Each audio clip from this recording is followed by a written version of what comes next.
Мужчины, в частности, чем занимаются еще в Америке? Водители такси. Сейчас многие на Uber, потому что у нас законы меняются каждый день.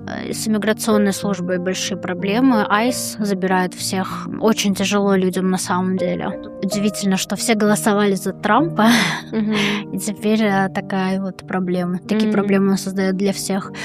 То есть большинство боятся уходить на трак, потому что ICE Какая-то чистка, да, идет? Чистка идет, да. И это тоже как бы больно все это наблюдать, но я не знаю даже, чем ему помочь, потому что все знали, что у него такая повестка политическая, и большинство все равно проголосовало за него. В Америке очень много мигрантов. Да.